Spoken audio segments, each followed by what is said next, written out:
We are going to go ahead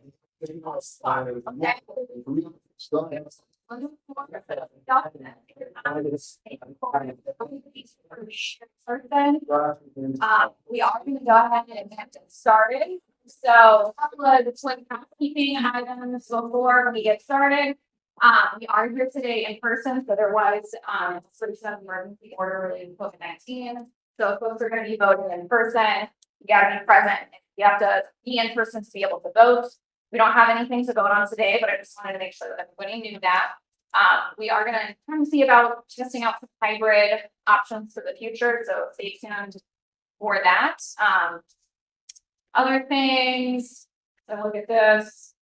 Everybody's got their name written on their name tags, and if they don't, could do that, that would be great. Yeah. Okay. Got a Sharpie coming towards the group. We have David Cody over there who's going to be helping with meeting minutes today. We are recording this. It's not live streamed or anything, but we're recording it just so you can put it in what we've done in the past. It will be posted online. The exact same previous events archive page that we usually use. Is there anything Kim or Ross or Bridget that no? Okay. So we will go through the list of regional committee members, and then I will also do a very quick one with what the agenda is going to be. And then this meeting is really going to be all about Valerie and the information she's providing and the conversation that y'all have with her. So we're really going to call today. Welcome, y'all. Please sign in and then take a seat wherever you feel most comfortable. Okay. So do we have Bruce Phillips? Yeah. Perfect. Tom Stevens. Yeah, here. Perfect. Jane Stewart, we're doing some from Louisiana. John Clark from Iberville. Kissler, Livingston. Earl told me that he's not going to be able to make it, but I don't see Stephanie either. Nathan Coleman. We have Ryan Donahue or Ryan Bruce this week in the room. Arlanda. Yes. Ross Leonard. Here. Bridget Bailey. Here. Both Tim and Bridget and Claire to be okay. Yeah, that's what I'm going to Bridget's Claire. Thank you. We have Bobby Joe Freeland or Alex Summerall. Here you go. Welcome. I'll put you, we pass this around to Gary, and if you can write your name on that would be helpful for meeting minutes. Thank you, Gary. Dietmar. Present. Karen Vito. Here. Ronnie Carter. Here. And then Ivy Mathis. Present. Okay. So very much saying, and then Valerie will be leading the conversation for today. Just a reminder from 1 to 1:10, it's on the agenda to be in your event invitation for today. It's also on our website. From 1 to 1:10, with your introduction. So exactly what we just did. Then we'll do from 1 to 1:30 presentation. And then really the rest of it is Q&A. There is a 10-minute period for public comments. So for those who are over there, if there's anything that you would like to say, we'll have 2 minutes, but just let us know. And then we'll close by 2:30. So pretty sweet and simple. Ross and Bridget, did y'all want to say anything before we got started? I want to welcome everyone. I'm glad that we're all able to actually move in person for things. And a couple housekeeping things. There's some fresh coffee that we made right after lunch, and the restrooms are right out the store to the left. It goes to the door and then splits off to the men's and women's rooms. Or, I have to check. Yeah. I just want to say thanks for everybody coming. It's more often. So I know everybody's schedule is crazy and fun, but speaking of which, I have to leave at 2:30. It's 2:30 and we're still talking. Just on with everybody else walking out the door. So not to be rude, I just have to get rolling. Well, we'll throw it over to you, Valerie. Awesome. Well, I'm really glad to be here in person and not staring at myself in the camera. So thank you so much for having me. And I live in East Baton Rouge, so of course I'm happy to see all of you here and involved and participating. So I'm here just to give information on this bill. The Water Institute is taking a side, so excuse me as I do a balancing act with language and things like that. And there is a time for discussion afterwards, so you know, I can give my spiel, but if you have a question, you know, if you're going to forget it, feel free to you know, raise your hand and ask, or just, you know, blurt out. It's fine.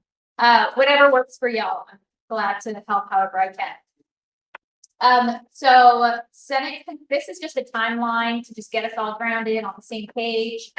We have members of the public here, so just to ground them all in the discussion as well. In 2013, this is when the state became much more interested in identifying the problem of a watershed, of saying, oh, there is a problem that needs to be handled that's not maybe not being handled the way it needs to be, considering the amount of water that's you know, concentrated in Louisiana. So Senate concurrent resolution passed in 2013. As we all know, the floods of 2016 made the watershed initiative that much more imperative, and just studying and knowing where the water was going within Louisiana. Senate Resolution 172 passed in 2017, followed by John Bell Edwards' executive order in 2018. So the executive order laid out the Louisiana Watershed Initiative's goals and certain steps to be taken along the way. It included its action plan and listening tour, which has already happened, and as well as setting up regional steering committees and essentially setting up some of what's in this the bill that I'm going to discuss, right? The regional coalitions and some of that framework has already been set forth in the executive order. But now this session is the final regular legislative session for the John Bell Edwards administration, and which means that executive orders do not need to last forever. A change in the administration might mean the executive order will not carry on. And so there was this legislation put forward to codify the executive order to make it state law. So again, that's the problem definition. I've got ahead myself a little bit, but the executive order may or may not survive the next administration. And there's still, you know, there's projects and modeling that has to be developed, and there needs to be some sort of governance framework to manage Louisiana's water and watershed.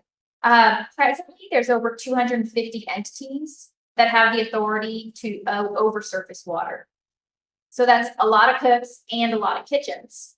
So the coalitions that were set up, these 8 regions, were set up based on scientific and engineering principles, as opposed to jurisdictions. So taking jurisdictions away, taking parish lines away, what would it look like to make, who needs to be involved in the different watershed areas within the state. And so that's how these 8 regions were determined, much more about, you know, where the water was going and from where it was coming and where it's going, as opposed to, you know, who's involved in each parish. So I've had a lot of those questions. Well, why is my parish involved in 2 different regions? And that is why. So what are the goals of the legislation and for Louisiana Watershed Initiative? It's to solidify and improve the council process using legislation, to establish a framework for the regions to coalesce around the principles of the Louisiana Watershed Initiative, but also towards collaborative self-governance. As you all know, this region is very different from Region 1, up, you know, the Bossier area, Webster Parish, where they're more concerned about Arkansas than we are here in EPR, or Tangipahoa, excuse me. And so this region, obviously, just different characteristics. It's going to have different self-governance and different concerns and priorities. So one thing this legislation aims to do is to remove some legal barriers that stand in the way of meeting the Louisiana Watershed Initiative. So for those that like mental maps, here's this slide.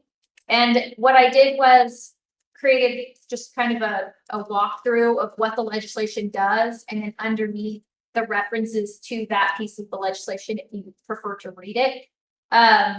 So the Louisiana Watershed Initiative established and assisted temporary regional steering committees. Those committees made recommendations to the council.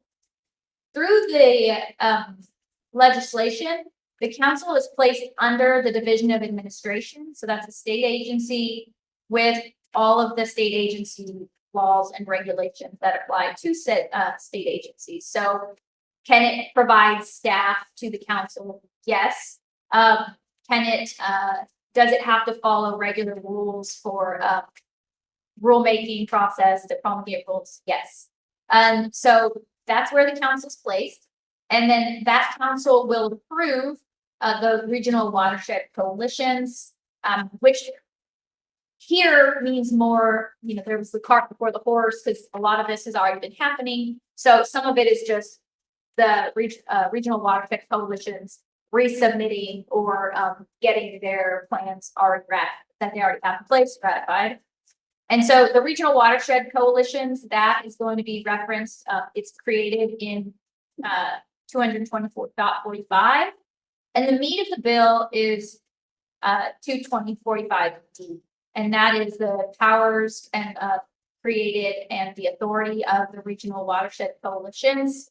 So at a high level, the ability to create these regional management plans, to provide technical assistance and guidance, to provide outreach and education, and to provide to enter into cooperative endeavor agreements, coordination, generally with the state there. And so for those who hate the slide I just showed you, here's another way to say the same thing. The state legislature authorizes the council to adopt regional watershed governing bodies, otherwise known as coalitions, and watershed boundaries. The Louisiana Watershed advises the legislature regarding staffing of the council. The Watershed Council, so at the state level, it authorizes regional coalitions to coordinate their watersheds. And the regional coalitions submit member structure bylaws to the council to approve for approval. So again, this is where that self-governance comes in. So the regions submit what they want, what works best for the regions to the state. So the regional coalitions, they adopt and establish their regional coordination, their recommendations, and proposed by the steering committees and in alignment with the Louisiana Watershed Initiative goals. So that last part, that's more of a guardrail, right? This is created through the Louisiana Watershed Initiative, so everything should pretty much align with the goals of Louisiana Watershed. So on with the actual legislation, it was brought by the sponsor, Senator Fred Mills. It's SB 414. It's presently continuing through legislation right now. It would continue the Council on Watershed Management. Again, it places that council within the Division of Administration, and it creates the regional watershed floodplain management entities, these regional watershed coalitions. And so I just kind of entered in these headings so you could follow along with the bill as we read through and just know what is each section doing. So just real high level, taking away all the legalese. This section, it creates the Council on Watershed Management and within the Division of Administration. B is interesting, and I'll take a moment to explain. It combines the current council that we all know within the executive order and the former Floodplain Evaluation and Management Commission. So this commission was created by law, but it sunsets this year, so it'll just kind of naturally go away. And some of the commission members weren't on the Louisiana Watershed Initiative, and now it's just combining those members to this one council. And so here's the membership of the Watershed Council as it was filed. There has been an amendment, so there's 2 more members added to this council. So this is, again, state level, the Watershed Council. And for each of these, of course, it's his or her designee. So as I go through this list, just know that that's a possibility here. So the first one is from DOA, the Commissioner of Administration. The next is a member of the House Committee on Transportation, Highway, and Public Works. The next is a member of the Senate for the Committee on Transportation, Highway, and Public Works. The next is the Secretary of the Department of DOTD, a chairman for the CPRA, the Executive Director from OCD, the Executive Director of GOSEP, the Secretary for the Department of Wildlife and Fisheries, Secretary from DEQ, Secretary from DNR, the Commissioner of Agriculture and Forestry, a member appointed by the President of the Association of Levee Boards of Louisiana, and a chairman of Louisiana Soil and Water Conservation Commission. And again, there were two more added, and that is to provide more local representation and input. And that's in a later slide. I will get there. So what are the powers and duties for the Watershed Council? This is all practically lifted from the executive order, so shouldn't be new to you. But it's to provide consistency for project planning and modeling activities across Louisiana. It's to provide unified efforts based on scientific and engineering principles. It's to identify and seek local input, state input, federal input, etc., including stakeholders, universities. It's to increase the state and local resiliency towards flooding, to reduce the instances of flooding, and to decrease the amount of time needed to recover from flooding. And it creates a path for the state and its various jurisdictions and political subdivisions to coordinate at a statewide and a watershed level to maximize flood risk reduction in coordination with the natural and beneficial functions of the watershed and its floodplains, and to consistently manage floodplains using contextual appropriate best practices. This was also mostly lifted from the executive order, except for what's in bold.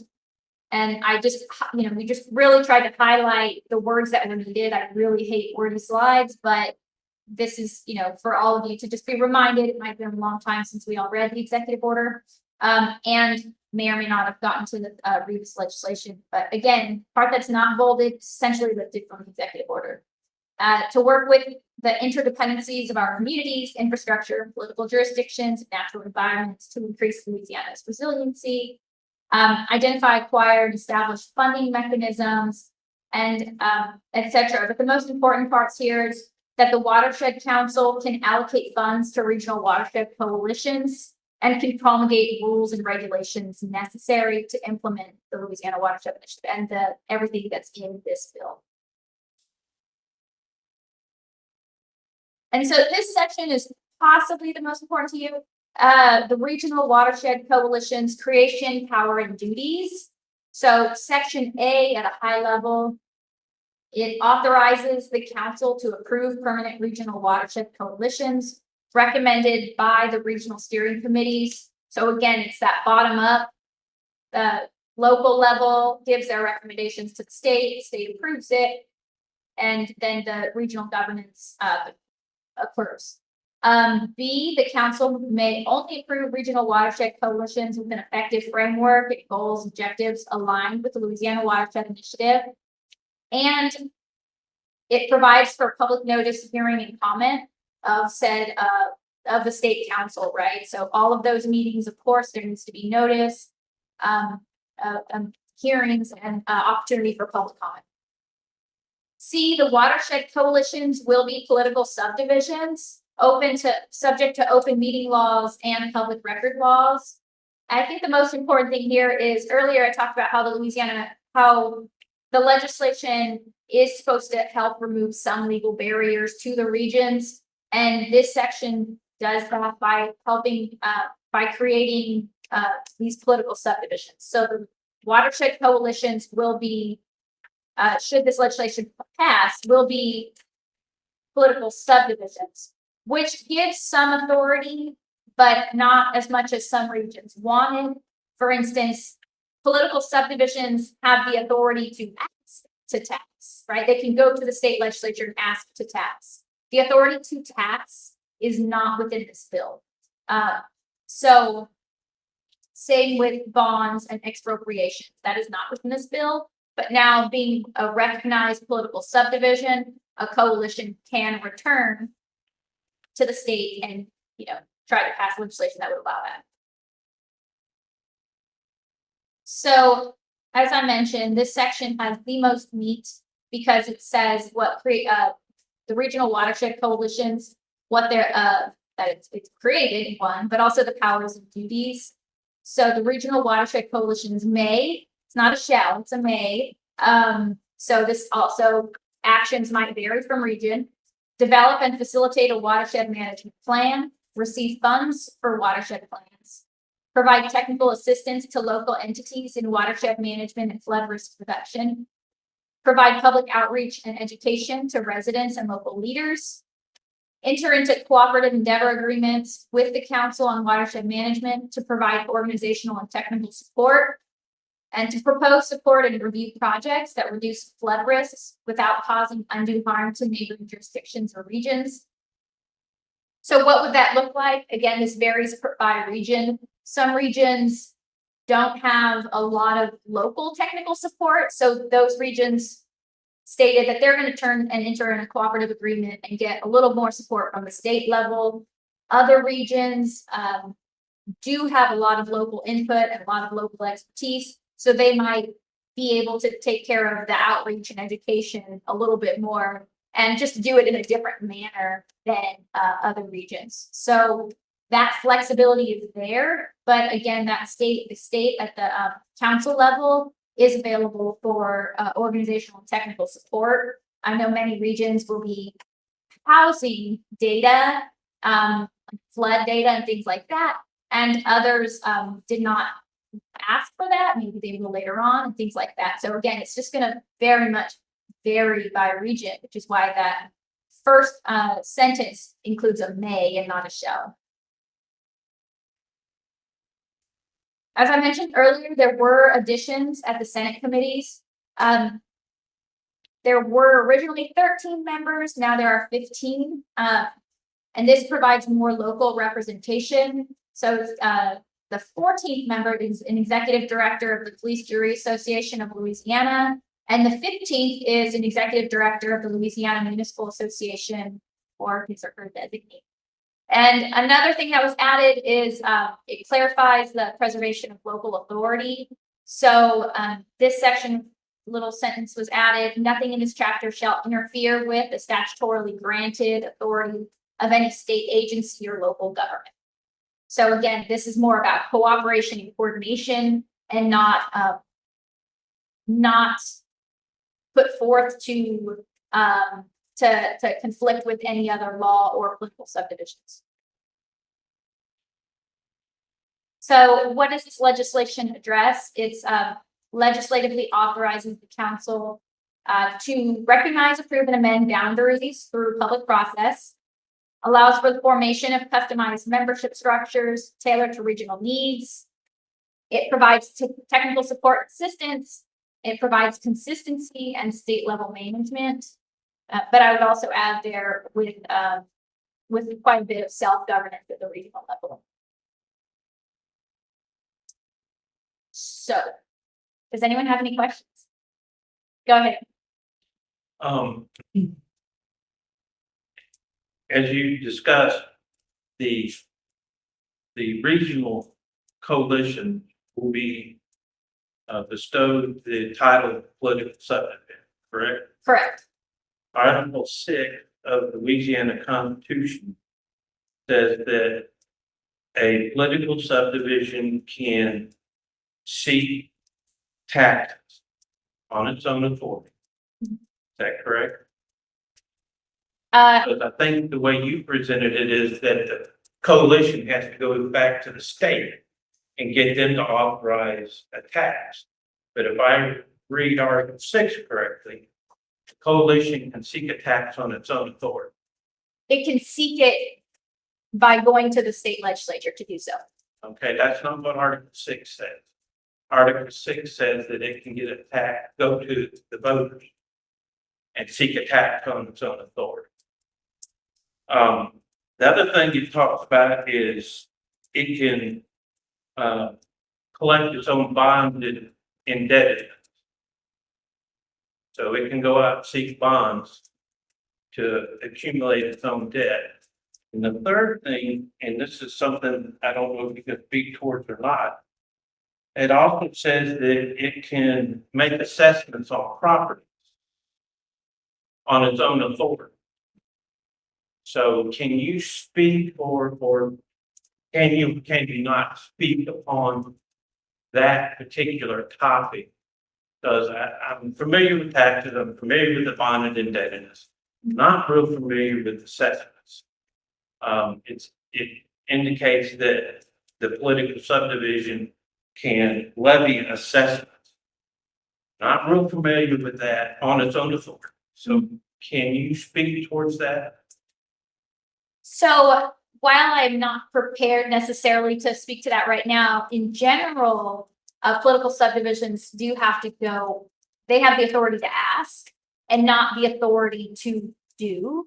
There's a couple attorney general opinions that make it clear that when a political subdivision presents a tax or an assessment or anything else without having to express permission from the state, that it's been considered unconstitutional. But I didn't do the research particularly for this to give my legal opinion here. So I think you might need to seek additional clarification for that. Yeah. It's a great question. I've had, feel like one other region had asked something similar and someone else in the crowd was an attorney and answered it. I just want to say, my name is Dietmar. Mhm. I'm with the Indian Basin Commission in Baton Rouge, Louisiana. We have an agency that is a regional flood control agency, very similar to what we're proposing here at the regional scale. We already have tax authorities and everything else. I tend to agree with him here because that is the biggest issue that I have, is that once you designate a political subdivision, you have to go by the status. I'm not an attorney. Do we have an attorney here? So I am an attorney, but I'm not Okay. ready to Oh. have this on something. Or what the Right, that's instance fine. is, and I'm even foreigner, you can see my accent. Well, not anymore, but anyhow. What the Constitution says, is blind. So what we say here administratively is one thing. Mhm. If you want to go to court one day, this is not going to carry one. Really, I would like to get a legally definition exactly what we are doing here. I am against the concept. I used to work for regional planning commission. Years ago. Where's okay, and one of the things that they were saying constantly is we want to make sure that we are not regional governments portraying the public that that is not the case. I do not want to, if that's what we want to do, it has to be open, it has to be discussed, and it has to be said. And we creating regional governments. We got local governments, we got state governments, we got parishes. We are, if we don't watch out, and this, I'm not against, but I want to get that well defined and very well known by everyone that we are not creating regional governments. So I just want to kind of portray his position more or less. Sure. Can you back up a couple slides? I think it said make mention to the right.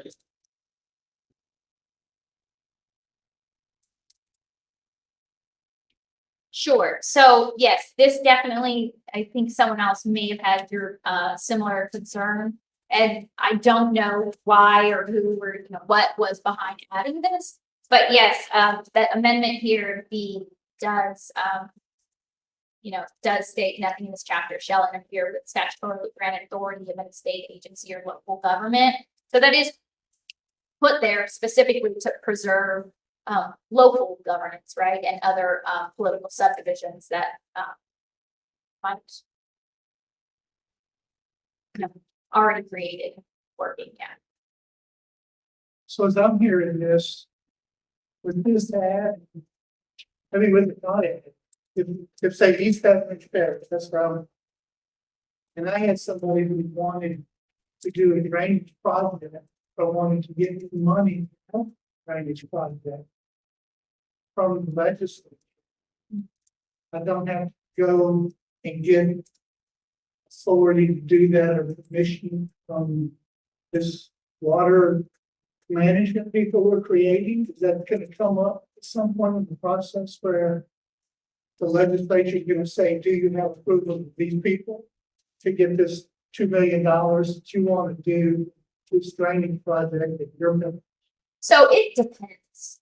It depends on what the region wants and what the jurisdictions, you know, the city councils and whatnot within those regions. So yes, these regions can come together and say, okay, we want this. Some of them, for instance, want model ordinances to create it all together and then attempt to get those passed at their parish level. That's not within this bill at all. This bill is really, aside from stating that regions are political subdivisions, that's the only legal barrier that it's really here. It's mostly a way to allocate funds and codify the executive order. But it doesn't have a lot of the teeth that some regions wanted and others did not. So what you're asking, is it possible for a region to, you know, put in place in an ordinance in a certain parish that says you have to go ask? It's possible, but you know, it's totally up to those jurisdictions, those parishes, to approve said ordinances to allow that to happen. So it's not with the bill. So hypotheticals are hard, but Yeah. So yeah, so what I'm saying is, you know, it doesn't say all what you're saying. It doesn't put all forward out that much detail. Yeah. But it does create a process that could potentially happen one day down the road. If that answers your question. With the Yeah, I mean, I think the most immediate thing we have in this whole group from the state is how to spend $1.2 billion in federal.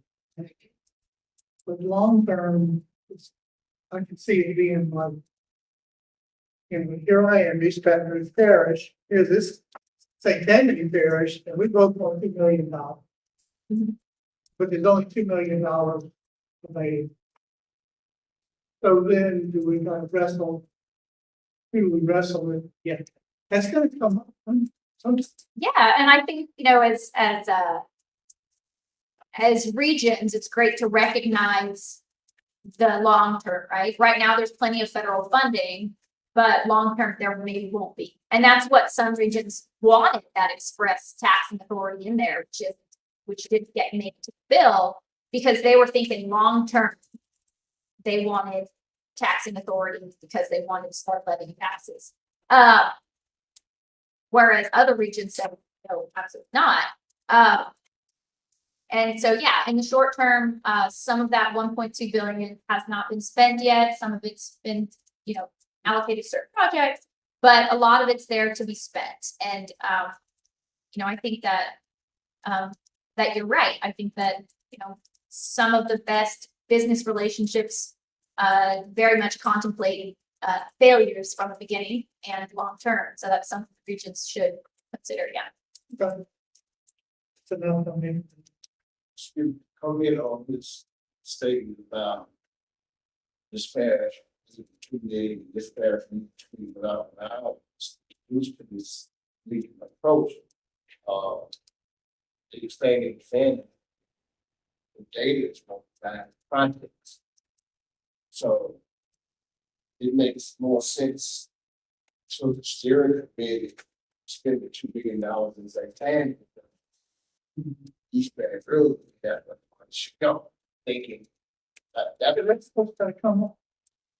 Yeah, and so I think you're right on 2 points, and that this legislation is set up to be driven by data and scientific principles. So, where you get the most bang for your buck and prioritize it and things like that. That's all stuff to be considered of where and how to spend the money. And that's going to be something to think about when the governance structure is created and submitted, the bylaws and things like that. So definitely a fair, fair point to bring up. Yes. Statement regarding, or question rather. On your slide, it showed that statewide, there's currently 250 different political subsidies that have, jurisdictional oversight of water bodies. Yeah. So the intention of having something drafted was to maybe streamline that. And I understand that the other amendment has that, the statement about not superseding any state or local government. Mhm. So I'm kind of, I get confused to say, how is it streamlining that if it's still gonna revert back to those 250 different jurisdictions that have oversight?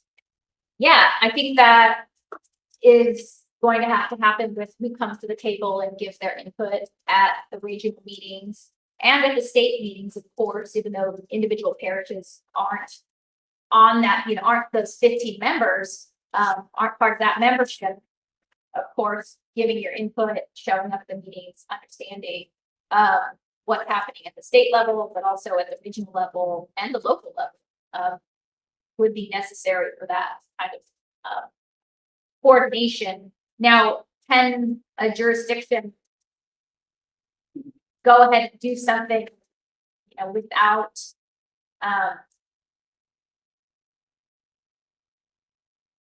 so, that maybe does something that interferes with the region's plan? That's possible, I suppose, because, well, and this amendment, right, that preserves local authority may or may not even be necessarily needed, but it's there to make people feel comfortable, I think. But yes, a parish can approve of a certain drainage system that maybe wasn't the best for the watershed. But this bill would allow for allocation of funds for that 1.2 billion to the regional coalition, not to those individual entities. So I think that might push some cooperation and input and involvement in what's going on at the regional level and what's based on data and engineering as opposed to local. And I think some people liked leaning in on regional self-governance as opposed to local because of the lack of local resources in some areas, but also the it's sometimes the project that has the biggest impact on a parish isn't within that exact parish's boundaries. And so that was something that some leaders seem to very much like here. Well, just for one other point of clarity, I guess. I'm not sure.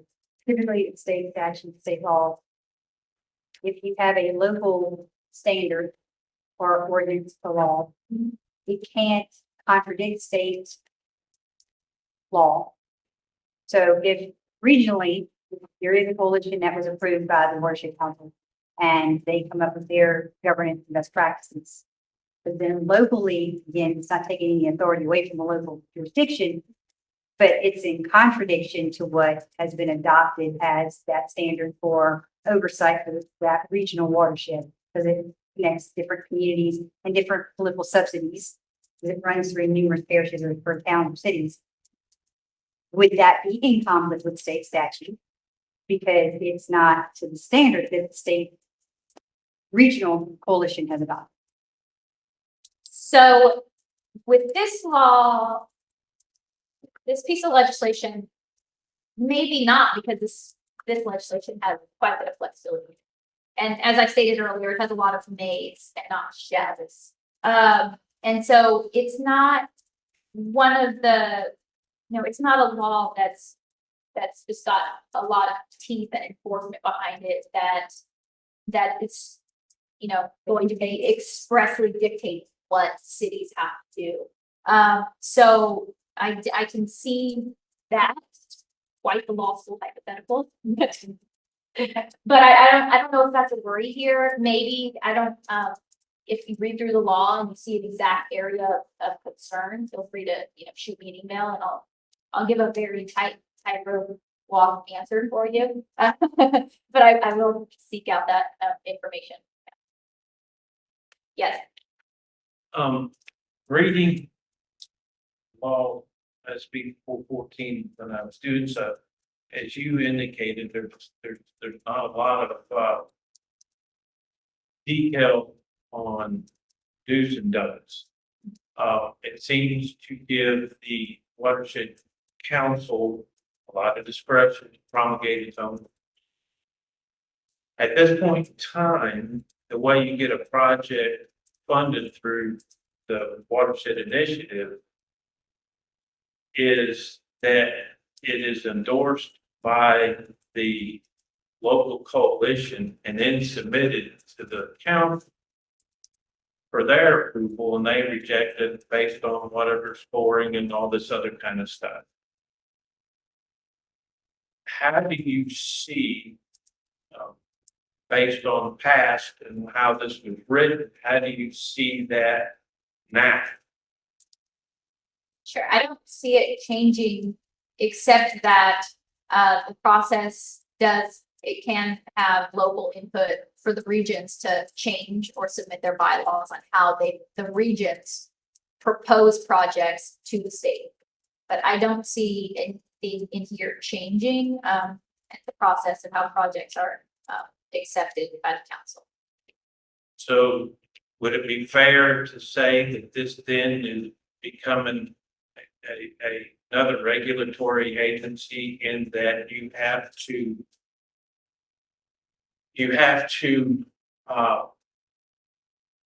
conform to whatever their rules or that they have before you can, get access to the money? So this does come with, as it's, I feel like it already has to a certain extent, conformed to certain public laws and open meeting notices and things like that. So that would continue, and yes, it would have to go to the proper channels of promulgating rules and regulations, yeah. That's one of I was going to talk about you. The way I see it is that, first of all, I have to say very, very honestly, the scoring forms that were prepared is overcomplicated. You go to the details, some of the projects in Adina Parish have no impact whatsoever on the weather, on the climate, or nothing like that. And so now with bigger projects, it's a different story. Maybe, maybe not. It's too complicated. But number two, going back to this issue, funding. We got small parishes and we got big parishes. His problems are far more bigger than his problems in terms of money. There has to be a way to fund him, a way to fund them. And by putting all the money in one bag, it becomes a problem. There should be a way somehow allocating certain funds for the people that are smaller, because their numbers are going to come down lower. They're going to always be lower compared to these. It's a much higher density, more people, more, all of those things. So it should be, and I have seen this done in the past in governmental programs where they have to separate the more urbanized areas from the not so urbanized areas. So you have two different funds that are not really competing against each other. And always gives an opportunity to the smaller guys to do whatever they need. Sure. Yeah, that's all insight that could be, addressed through bylaws or, things within this coalition to discuss, yeah. Yeah, that take care of these. But what I want to say is, I think whole idea, concept about this whole thing. We need to learn all of it. Communicate how it's going. It just, that's what I get out. You know, it's a collaboration that we need to talk about, even though going back to what Rich said. If the parents want to do something that's not talked about in water, in the coalition, we need to go to the coalition.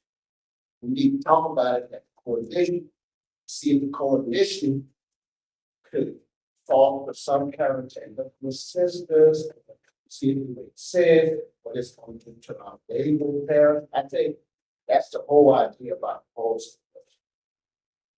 We need to learn to talk to each other.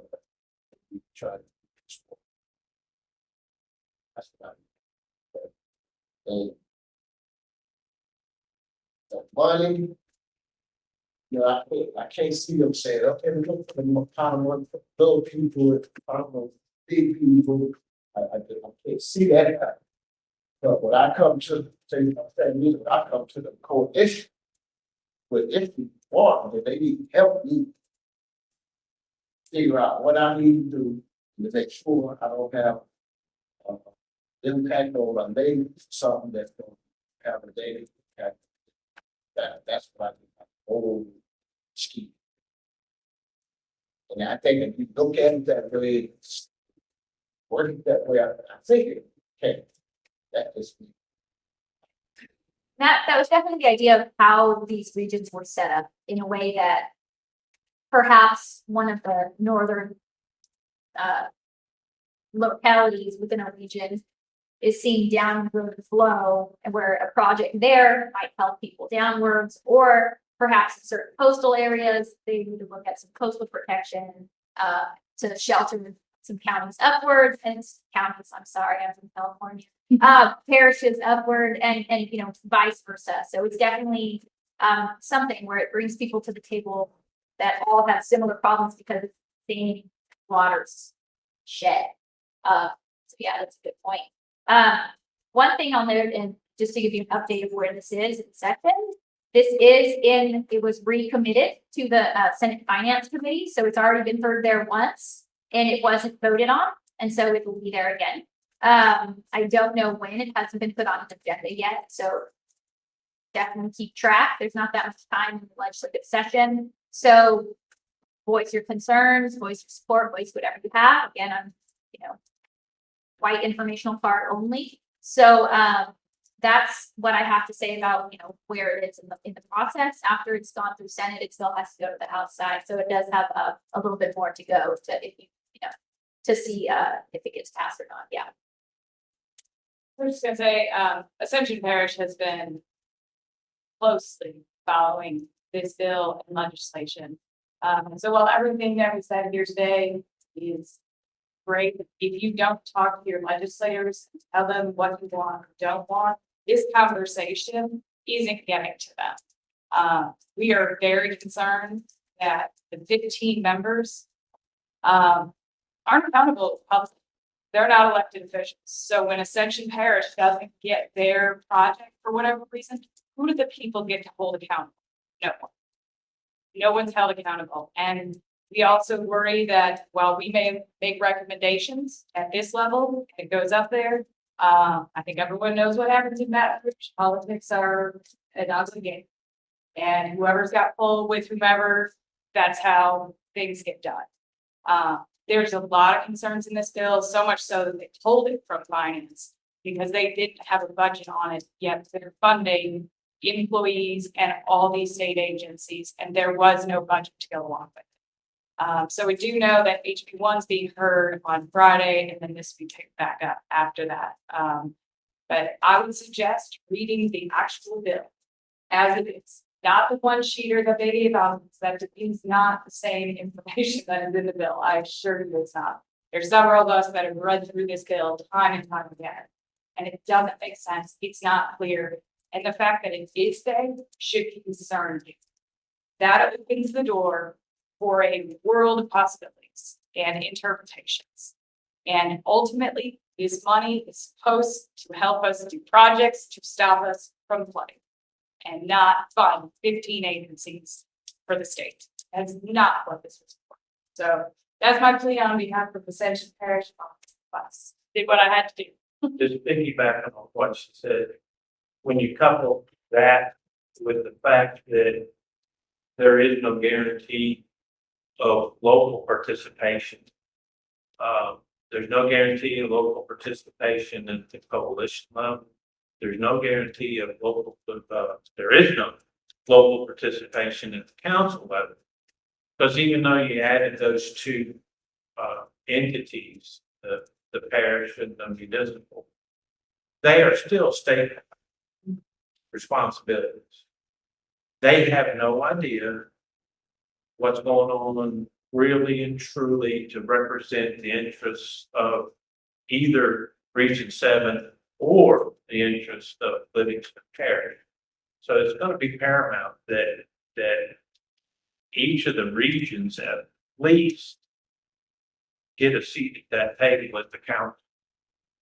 And it's going to be imperative that the law guarantees full participation in the coalition before it can go any. Want to see that help us see as well. When I read that those two positions were added, I didn't feel warm and fuzzy that I had any representation from those. I've reached out to one of, I'm not down to them, but I reached out to the police jury before what a concern that we were having, and I didn't get anything back. So with this, I don't feel like it's going to give us a representation that we need. One of the things I'm a little, I guess, concerned or trying to picture in my head. So you're talking about the taxation, like how would that? All right, so we're reading 7. How would that fit? Like it's that, like how you're gonna tax the whole region for these projects? So can you brief me on how does that break down? It depends on how one frames the law to be passed, right? It just go past how's that? So Region 7 all together, we have to go ask? The regional coalition becomes a political subdivision. So it can, on its own, what is now the steering committee that evolves into this coalition, on its own, can seek a tax.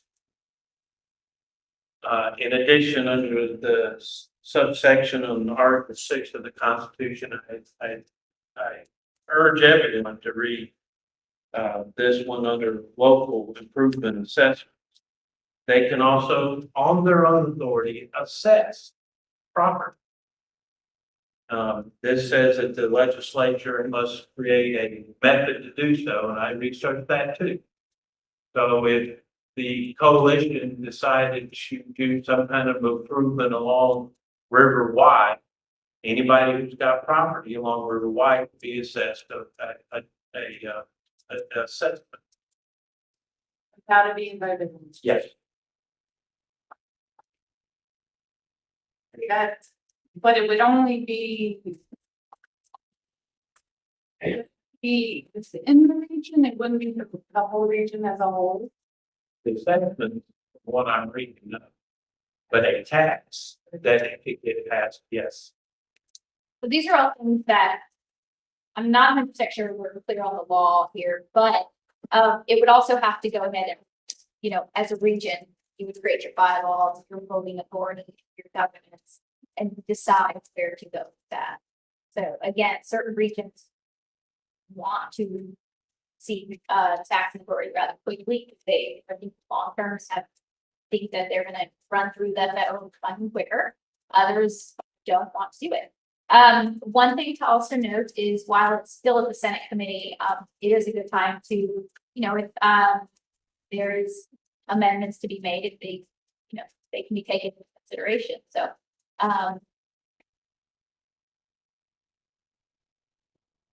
yeah.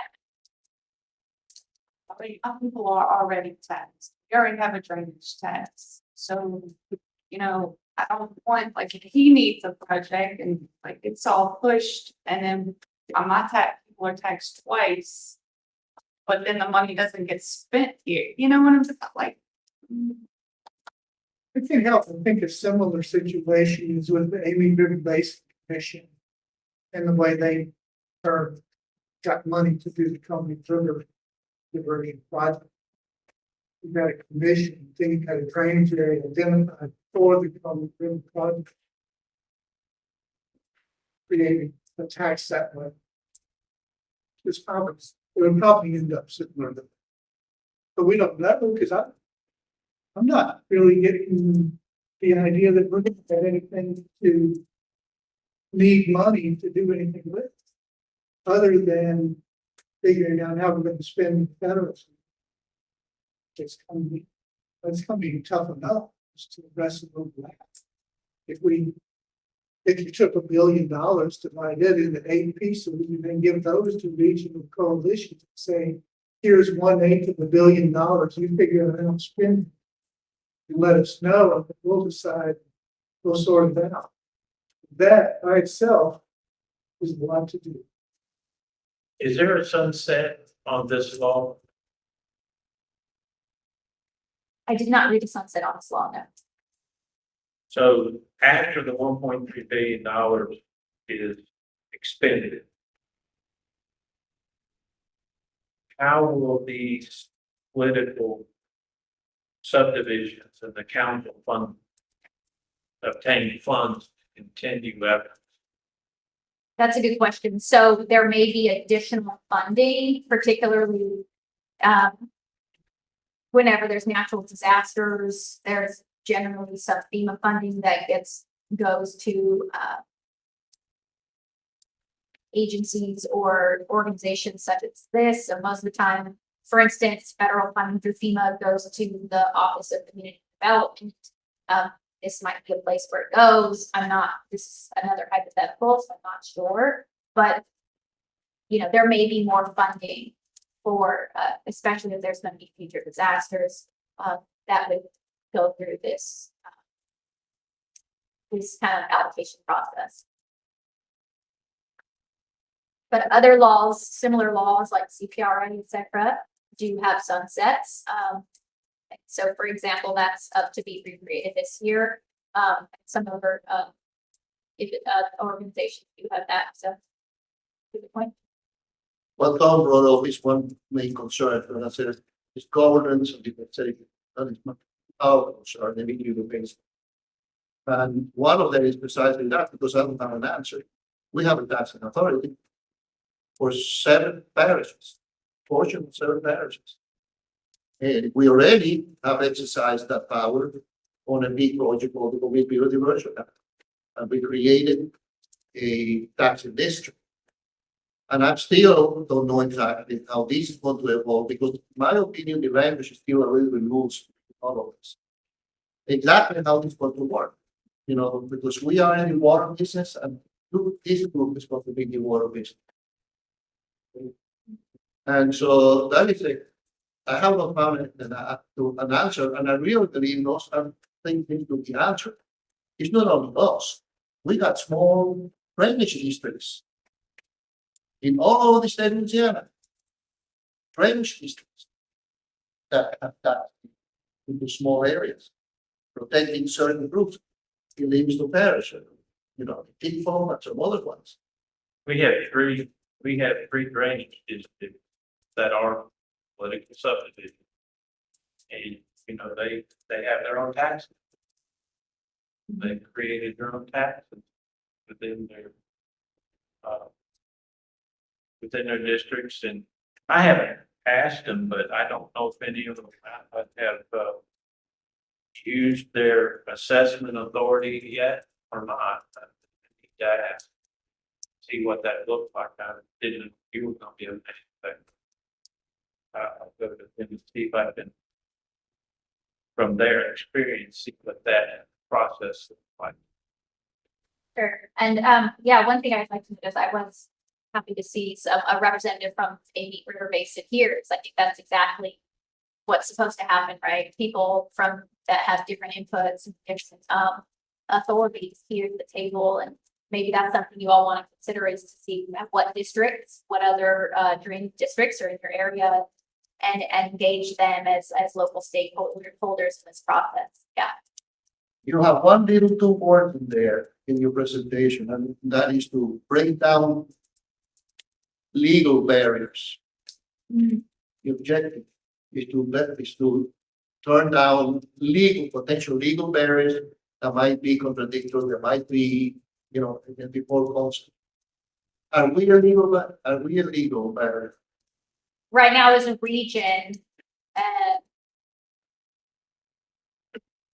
there isn't much, legal authority that I'm aware of that as is, meeting as a group that you have. So, I think that this creates this entity that can receive funds to get the projects done. Are you saying, is the Amy River Basin a legal barrier? I don't understand your question. Are we a legal barrier? Because there is a general statement that part of the objective of this program is also to break legal barriers towards the objective of achieving the goals of this program. It is in the presentation. Yes. It's in. I just don't know who we is. So are we a legal barrier? Is region seven? I'm sorry. It's a legal basis, yeah. All right. Thank you for correcting me. Sorry, English is not the best in the world, as you can imagine, okay? Amy River Basin is not a legal barrier. Now, it is a interested party that should be involved. I'm not supposed to give my opinions, but I'm happy to see here. Well, that's what I want. All of these little words needs to be really clarified. Whatever is written Mhm. have to be very well clarified. Otherwise, we're going to go back to the legislature at some point in time and have to make corrections. And we don't want to also create conflict Mhm. because of interpretation there. Mhm. So I think it's always good it's easier to change bylaws than it is to change state law. So I think you should very much read this law and think, okay, what can be solved at this regional level that's important to me to be included in these bylaws and local governance, and what do I absolutely want to see in the state law, right? And that's definitely something I can't help you with, but is something that I would probably do. Yeah, go ahead. I think. And we have real concern about this. We need to go to the camp. And you can tell them. In committee, all your concern. You have to get there and there may be some amendments come out of it. That could make some of the changes that. Find out when the bill is getting forward. You go there and fill out a card. That's to be justified. Well, I thought that this group here was a conversation group that, well, this is what I'm sorry. Forward and have us person go there and justify. Well, my whole purpose of being here and asking the questions is to clarify any thing that I might want to, if I so choose, say to. And that's why I ask questions that I've asked about how do you see procedure as far as the approval of grants? What's your take on this and that? That way I can identify and better clarify what I'm actually going to ask the committee rather than get up there and do the exploration. Also, you can't go. I don't know. Oh, but before I do make that decision, I want to make sure that it's clear in my head what I'm going to be asked. Yeah. And not get up there and fumble around and try and get them to identify this or identify that before I can make my question clear. So is our concern the ranking of the projects and the prioritization? How that's going to be done, the procedures? So I'm not entirely sure what, oh, well, sorry. Pronouns or, who's out? Is the state concerned? Regions, Region. no. Oh, it's region. So that's a good question, and I did try to determine what the concerns were of this region, and I read through the earlier recommendations.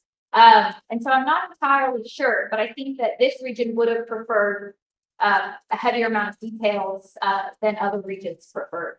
And so that's kind of the overall takeaway I'm seeing here. And maybe more local representation on the council seems to be a concern here as well. Which I guess would weigh into prioritization, which projects get funded and which don't. So I do see that, if that's, I'm speaking at a current course, I think within our bylaws, whenever they're written, probably should have some kind of language in there concerning equity, how projects are, whether it's through the cost analysis, it's needed. But also, there should be equity involved. So there should be, in my mind, at least I'm just talking through here, two pots of money. If we write that into our bylaws, that's presented to the Council of Water Management at state level, whatever it is, but then they use our bylaws to rank the projects that are then going to be awarded back to us. Is that how it would work? That's how it can work. But that was my question, earlier. This is pretty vague on how it goes. So So then that the council can create their own methods or the state, we've already, yeah, the region, no, the state. They're the one the money flows.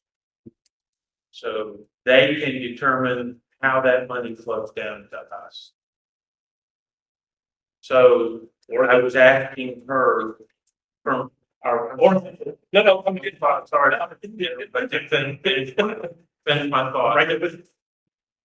Does that, what we've already experienced, appear the way it's going to continue? Or, and so right now, there's nothing in there that says one way or another, it doesn't define how that money flows. Do they give it to us in a chunk and then we distribute it? Do they take the applications as we have done before and they rank them and then give it out? How does that process look? It's not defined here. So we don't really know if we can answer it unless she's had some privy conversations. I think within the bill, section D is definitely worth another look. Because the regional watershed coalitions are the region. So you all develop your framework, your water management plan, your projects, and then submit them to the state to be approved, and then funds are allocated. So that's how the project's set up. That's how the process is set up, run. So the state wasn't granted the authority to tell the regions what to do, except that it has to follow the overall goals of Louisiana watershed. I don't. Write their own plan, but it's up to them to. If they don't like what they see, then they don't. Didn't we agree to that? Let them decide first. I think that was in that first round of 20, right? Right, first round. Yeah, Yeah. we let them, on the first, make it, to speed the process along, that is. Right. We're still free, you know. Well. So yeah, and so some regions want a lot of interaction from the state, and so they're gonna enter into cooperative endeavors, ask the state for a lot of guidance, whereas other regions might run off on their own, but I mean, guidance is different from creating the framework for those regions. So yes, the regions have to tell the state what to do, the council. When should those be completed? If we wanted to do that as a region, it's submitted to the state, I guess. That's a great question. That is not from. You're on the council, sorry. How much money of the 1.2 billion is left to be allocated to regions? I know that there was an in-depth conversation at the finance hearing, which is archived online, that talks a lot about how much has already been spent, which some has and allocated. And I think also, General range of people out there, well, just. but a lot has been allocated and spent, right? But definitely not 1.2. Maybe, I don't want to put her on the spot. If she wants to raise her hand, she can. In general, just a general range, you know, give or take a couple $100 million, If, $150 million, what? that's all I was spending, but.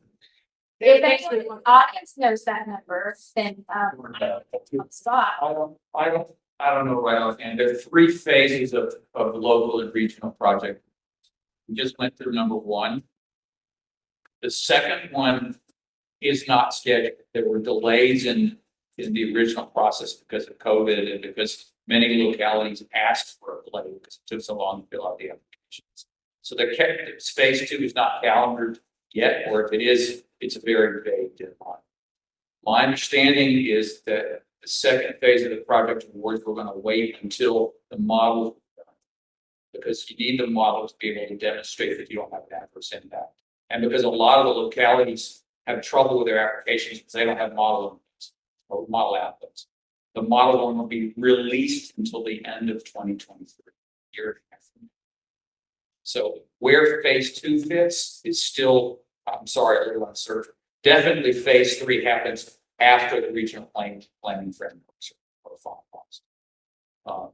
Because the planning framework, there's some stuff you could submit on a preliminary basis within the year, but really the long-term planning, all of the project inventories and prioritization have to wait till the models are done. About it, yeah, I did this. So my guess, and I don't remember the number for phase three, but it's probably in the $150 to $200 range.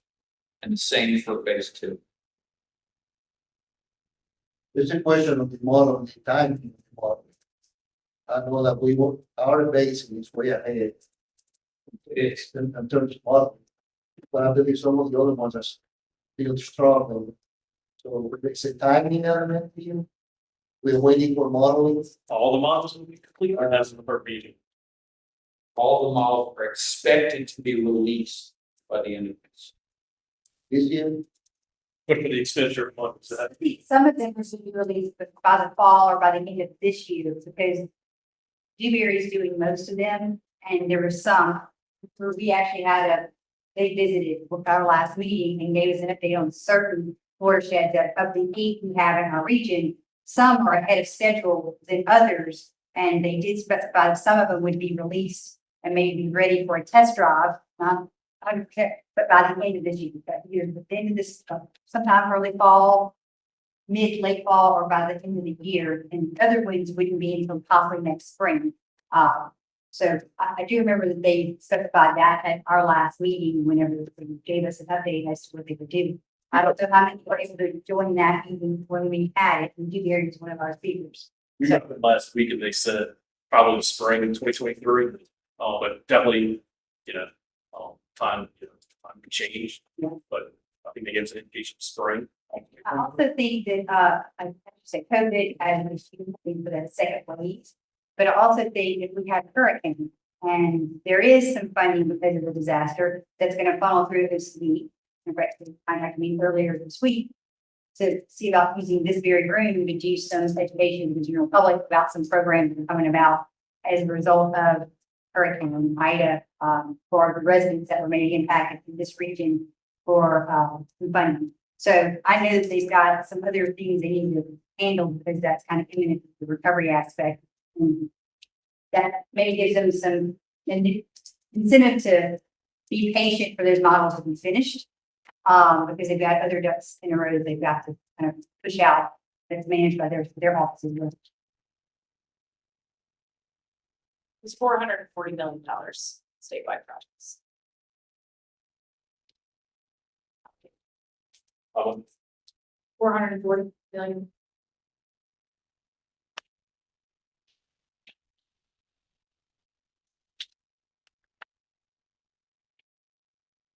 Are there any other questions or comments for the folks to see right now? I would like to ask a question. Just trying to get satisfied with the house. that he as steering and dealing with Fred Williams, the author. The express our concerns that possible. So I don't want to speak on the senator's behalf, but I do feel that I don't even really want to help. happens. Okay, thank you. I'm like, oh, God. So I think if we were going to do that, we would be organizing it specifically through OCD. We also have Kathleen Lund, who's a consultant with the state that could also help organize that, but I think that would be the mechanism by which we do that. As being recognized as this particular group, does not mean that individually, if you're representing your own community, or you want to bring it to your leadership and have them contact those legislators and schedule a meeting and sit down and have conversations. I think that's exactly what we were saying earlier. To let those thoughts be known and individually contact them and say, I've got a representative on this steering committee, or I have a representative on this steering committee, and this is what we've heard in the discussions. I'm trying to guess, you only have 3 weeks to do. Yeah. That's,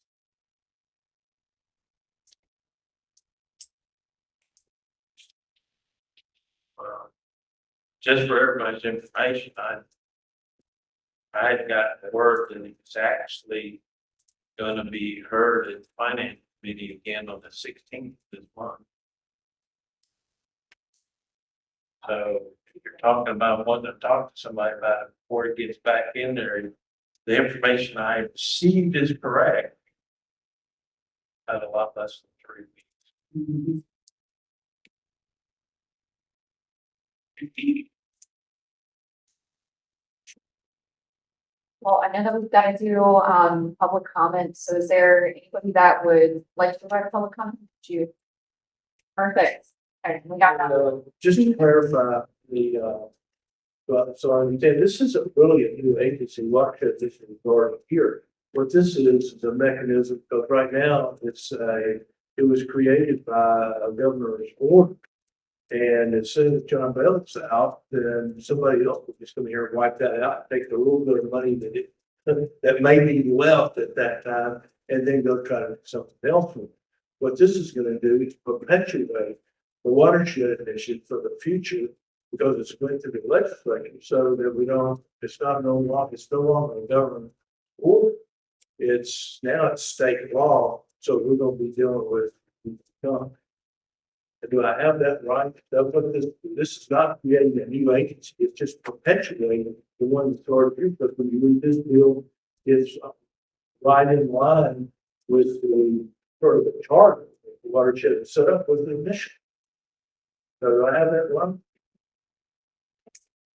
So you have at a high level that this is taking the executive order and it's attempting to codify it in state law with a few differences that I highlighted throughout the presentation. Right, okay, I just want to make sure I had that, because a lot of conversations seem what people think it is, but this is something new. Not anything new. LWI has already got all the money, and we're all wondering, how are we going to get it to do our projects? And really, it's pretty much the same police structure they have now, that we really don't know how to get it. And you fill out this form, you make it. That's not another question. I just want to make sure it's just a perpetuation of what we've already got. There's a lot in here talking about technical assistance. That's one of the major things when you go through what all the other guys. Where look at the people that are on it, where do they get that technical assistance from? Because they're not going to get it from that steering committee. I mean, from the the 15 members of the organization that's running the show, they're not. So if I'm a small entity or a small government, look, I'm flooding in this area, but I can't, I don't know whether to dredge or de-snag, and I need technical assistance. Where is LWI going to get that from?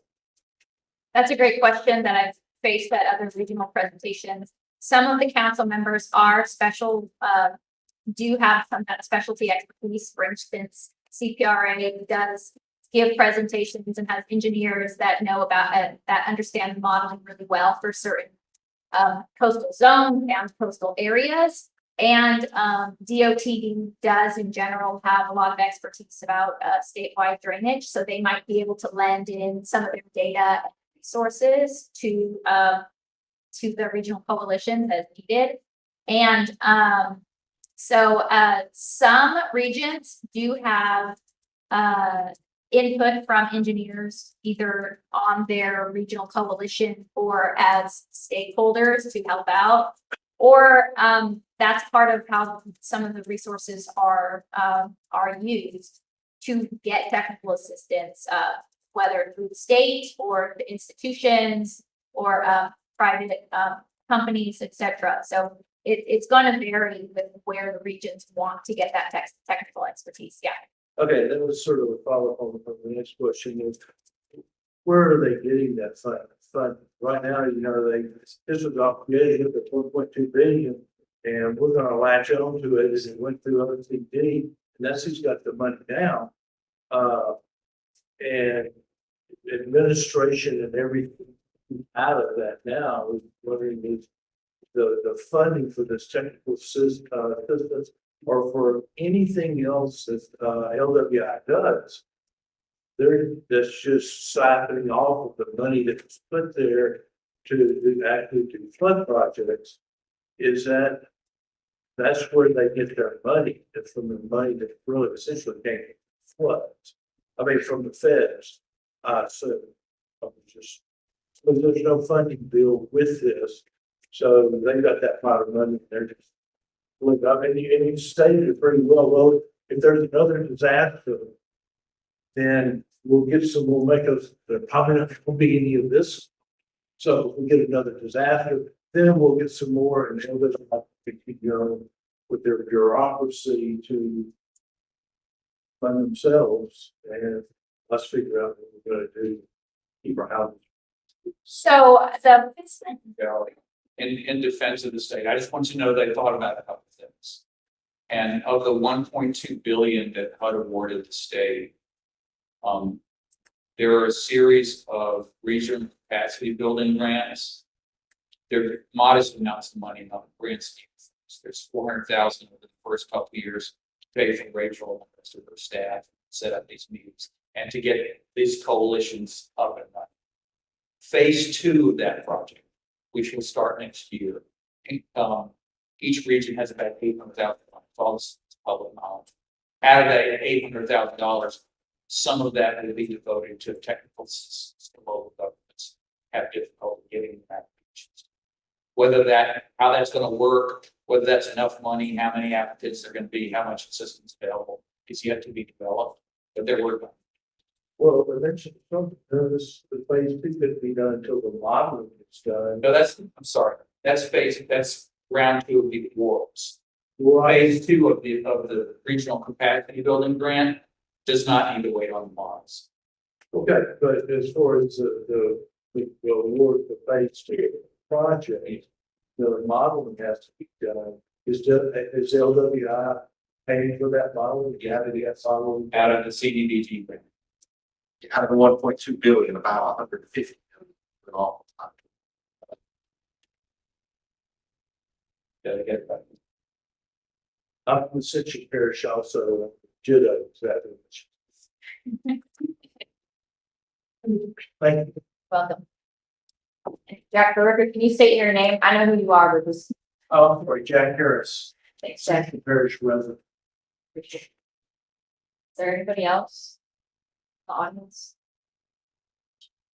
Okay, and I just want to introduce y'all to Janae Ladders, who has taken up the mantle of Alex Carter's position. So she will be the safe point of contact now for LWI. We also have Kathy Lund, who is providing some really fantastic support on outreach and engagement as well. She's a premier consultant, and so I've been working directly with her to kind of noodle on points that we can work with y'all once our CDBG phase 2 is ready. To be honest, I haven't seen policies and procedures for that document myself, so I don't know necessarily how it will be sent in there.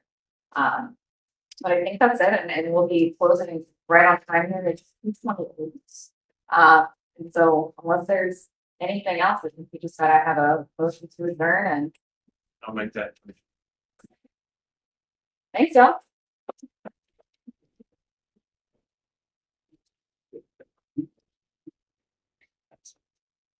Because